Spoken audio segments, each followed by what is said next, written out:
Hi guys, it's Lisa Unger, and I am the New York Times bestselling author of 18 novels of psychological suspense, including, and of course I have it here, Confessions on the 745, which comes out this October 6th, so I'm super excited about that.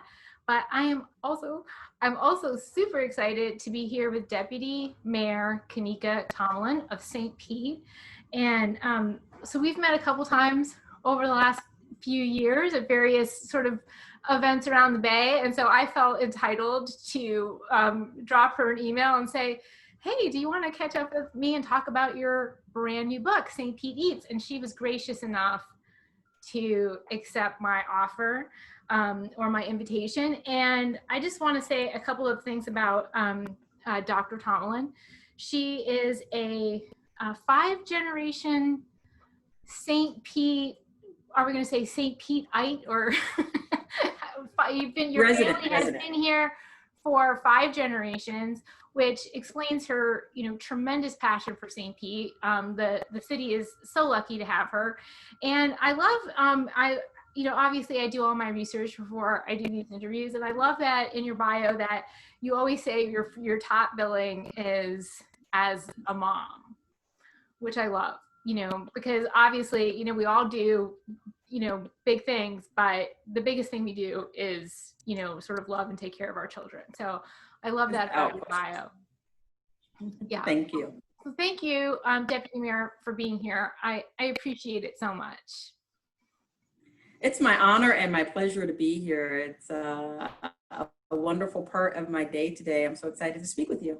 Yay, exciting. So let's start off talking a little bit. So normally what I do is my show, or whatever we're calling it, Zoom thing that I do, it's called 3 Good Things. And it's usually about one favorite book, one favorite television or movie, or one favorite like sort of go-to recipe. But in this case, you have this amazing book, St. Pete Eats, which you wrote and sort of collaborated with area restaurants as a way to support businesses, and also, to sort of highlight this amazing foodie city that we live in and love so much. And I love how, you take recipes from some of our, favorite restaurants in the area and just kind of give it a healthy twist, because I know that's like one of your big passions for St. Pete, is to, sort of promote good health for our residents, which is, such a worthy cause. So do you want to talk to us like a little bit about the book, and maybe, pick one recipe that like immediately springs to mind as your favorite? Sure. So St. Pete Eats, a cookbook, is an amalgamation of so many wonderful experiences I've had in my work with our Healthy St. Pete initiative, which is a community engagement and empowerment initiative that's designed to create a culture of health and promote a culture of health and help us live, shop, eat, and play healthier in our city. And the eat area of impact is one of my favorites. We work with local chefs to make the healthy choice the easy choice, adding great options to their menus, doing cooking demonstrations, outreach in our city. And over the course of the past few years, I've had a chance to work with many chefs. And during that time, I gained such confidence in cooking and getting inventive and figuring out ways to navigate my way to a healthy lifestyle that I created for my family. And I thought, wouldn't it be awesome if we could put this empowerment into the hands of anybody who wants it, all of our residents, anybody who wants to buy it? Let's do a cookbook. And so that's exactly what we did. We called on our Healthy St. Pete chefs partners from all around our city and gave them the challenge of coming up with a healthy recipe that may be on their menu. It may just be inspired by the opportunity. Right. We put them all together, and that's what it was. That's so great. So do you have a favorite? Do you have one that like immediately springs to mind as like, wow, this is really awesome, I cook it all the time? So one that I think of are the spring rolls from La Vie, because it is the type of dish that I would never attempt at home usually. Right. I would think that my experience with that has to be limited to when I go to that restaurant. There's no way I'd have the time or the expertise to pull that together in a way that comes close to what the restaurant offers. Right. but they put the recipe together in a way that any of us can make it. And every time I have, it's been better each time. And it's always wonderful. So that's one that I really love. Oh, that's so great. And I love Levy. That is definitely one of my favorite restaurants in St. So Pete. good. It's so great. Yeah. It's such a great place. So yeah, and now that means I'm, probably gonna have to go there. Like, because we always say in our family that if you even mention it, you have to go like 24 hours. Like, because then you're thinking about, especially that soup, the soup that they make. Is it the wonton soup? That's so good. Yeah, it's got like some kind of cinnamon taste to it. I don't even know what spice is in it, but it's just it is the best, like most comfort food item. I was gonna say ultimate comfort food. Yeah. Now you have to have it, Lisa. I do. You put it in and I'm so there, believe me. That's great. Yeah, and it's such a great initiative as well. Not just the healthy component, but also, was it something that it must have been something you were already planning, but was the timing just right to sort of support our like, Tampa Bay area, St. Pete businesses in terms of this? That's exactly right. Yeah. This book was a labor of love. There is, a million times better than anything I could ever articulate, the work of bringing a book to life and to fruition. Yeah. We worked on it for quite some time, and then coronavirus hit, and it threatened to change the entire landscape of our restaurant scene. We've become quite a food destination. Our restaurants help create the character and culture of our city, and everyone in City Hall is quite concerned. So I had the idea, maybe we thought at first, we're going to have to delay this for a while, let this pass and see what happens. And then I thought, no, actually, this is probably the perfect time for us to wrap our arms around our restaurants, celebrate these chefs. People weren't able to go to their favorite restaurant. So we're like, This is a way to stay connected. And let's do it the St. Pete way and get this book out as soon as possible. So we actually pushed the gas. Yeah, and that's great, and I think it's such an important moment too, because people are taking a pause. If your life is not, it hasn't been upended by COVID, and all of our lives have in some way, but I think many people are also taking a pause and taking kind of a hard look at their lives. And I know people are discovering new things, like, discovering that, I'm just really enjoying reading again, or I'm back in the kitchen cooking for my family in a way that I wasn't when, we were so busy, addicted, running around all the time. So I think it's like such a perfect moment in so many different ways. No question. This is a time of discovery and rediscovery, restoration and reconnection. And at the start, it certainly felt completely daunting, all the uncertainty. But over time, I found, as is so often the case, when we just began to yield to the inevitability of our situation and just found a way to embrace this time, so many awesome things emerged. Time with family, time to actually like sit and read and reflect. Yeah. I've been very happy with the ability to reconnect with so many wonderful things. Yes, and I think it's important to acknowledge that, and I don't think it diminishes, sort of the difficulty of the time, and how many people are suffering during this time, to say that those of us who have had this opportunity need to kind of use it, I think, to reflect on how we have been living, how we can live better, healthier, how we can be better to each other, how we can treat the environment better, so I think it's a really healthy pause, or it can be, if you want to look at it that way. I think that's exactly right, to find the utility in this time and full recognition of the difficulties that so many people are facing, but with an optimism and a hope about our society's next chapter and how we can be more responsive and reflective to everything that the world is telling us. Yeah. We can slow down and actually listen. Yeah, the planet is talking. You need to be listening. That's right. For sure. So I was mentioning right before before I hit the record button, that, this is sort of my way of reconnecting with my, sort of my author pals, because, we're all, they do let us out of our hobbit hole, our like little writing hole every once in a while. And we do get to hang out with each other. And I, even though conferences are a special kind of, difficult, they are also, very nourishing in other ways. So this has been kind of my, my way to reconnect. And so but I was also remembering, and maybe you want to talk a little bit about this, that your background is, or part of your background is in journalism. Will you talk about that a little bit, about your journalistic career? Sure. I majored in journalism. That was my undergraduate degree. That's what I studied. It was the first work that I did as a professional. And I will forever consider myself a writer. It's I feel like that's what I wanted to know, because I feel that writer energy. So it was like, I think that was part of the reason why I was like, I'm gonna write to her and see if she wants to be on Three Good Things.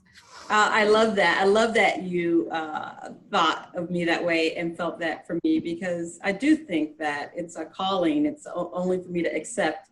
And I love to write. I love words, and I love stories and the power of stories. Yes. And the way that they can work to change lives, both stories that are, historical and have actually unfolded, and stories that emerge from our imaginations and fantasies. I just think it's a great connector.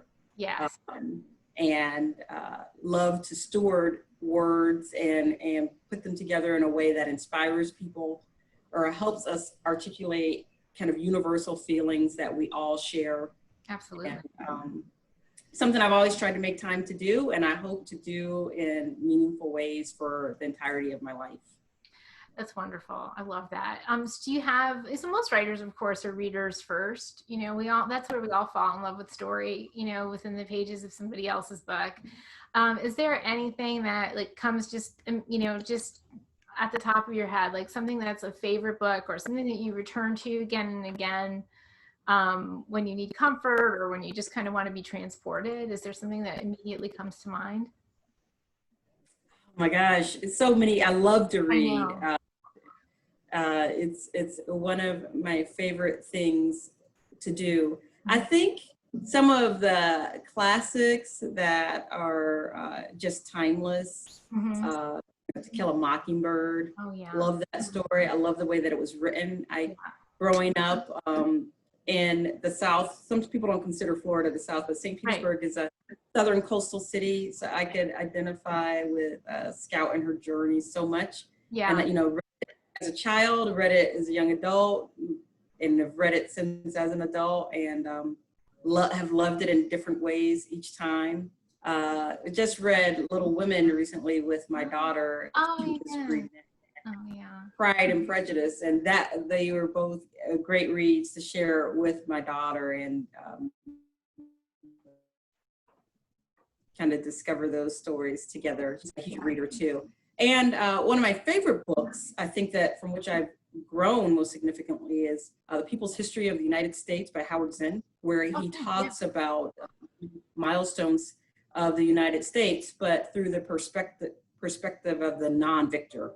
And that's just really interesting. My daughter just read that for her history class. Yeah, we spent a lot of time talking about that. That's a brilliant book. It's really enlightening. And it is incredibly enlightening, because we're, obviously throughout our lives, we're taught a certain history, and, it's only part of the story, of course.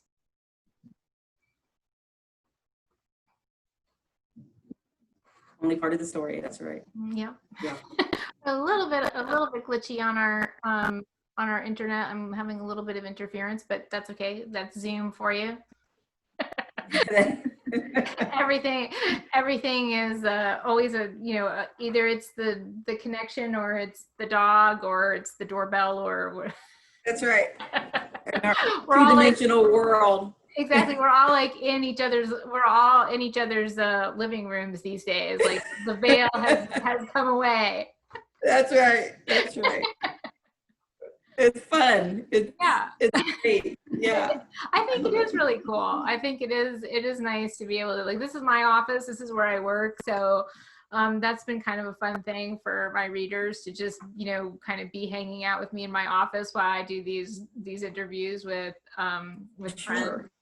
Yeah, so it's What great access, and people have just, the way people have flowed with it, and you know, have allowed that sense of vulnerability and peeling back that authenticity. I think it's really, really great. I hope that when we get back to a non-Zoom world, we're able to maintain that sense of authenticity willingly. Yeah, I think so. I mean, I think for, you know, writers always, you know, and especially in the case of fiction writers, and in my case, you know, I have a lot, my readers have a lot of access to me, you know, through social media, through email and stuff like that. And, you know, I do, you know, I am out on the road quite a bit when a new book comes out. So now I'm out on the road in this totally new way. My book comes out in a few weeks, and now there are going to be all these virtual events. And in a way, it's kind of weird, you know, not to be getting ready to head out there. But in another way, I think another sort of silver lining of this situation is that some people who have never been able to come to a book signing for various reasons are suddenly able to come, you know. Yes. And I might not get, you know, I have readers all over the country and the world, and I'm not going to all of those cities, you know, ever, probably. You know, there's probably never a way for me to connect with every city, but now there is a way that people can come and, you know, sort of join a book talk and have that experience. For whatever reason, they were never able to do that before. So that's a kind of a Cool. That's kind of a neat. It is. It's kind of. I mean, I'm horrible at that ironic juxtaposition of this force that came in and forced us apart in so many ways. It's bringing us together in ways we never would have been before. Yeah, you never would have imagined that it would even work. And then, you know, in January, like nobody even knew what Zoom was. Like Zoom? No kidding. No, Right. now it's like part of our like daily vernacular, which I think is such an interesting thing. Well, it's such a joy to catch up with you. Thank you so much for doing this. I told you before we turned on record that I just wanted to feel like we had stepped out to have a coffee, and I do feel that way. And I hope that when the world comes back to normal, that we actually will go someplace to one of our favorite St. Pete restaurants and have a coffee. But in the meantime, you know, readers can bring the great St. Pete restaurants into their own kitchen, you know, in this really healthy way with St. Pete Eats, your new book, nominated for a Best of the Bay award, which is very exciting. So thank you so much, Deputy Mayor, for being here. I appreciate you so much. And everything that you do. Thank you. I appreciate everything. Thank you. Congratulations on your new book. I'm so inspired by you. You live a life to which I aspire. It's wonderful. Thank you. That you're a published author with so much success. So I hope that we do remain connected, and I'd love to get some mentorship from you and figure out how to put the many stories in my head. Each other in different ways. That'd be awesome. Co-mentoring relationship. I'm in. All right, me too. Okay. Thank you so much.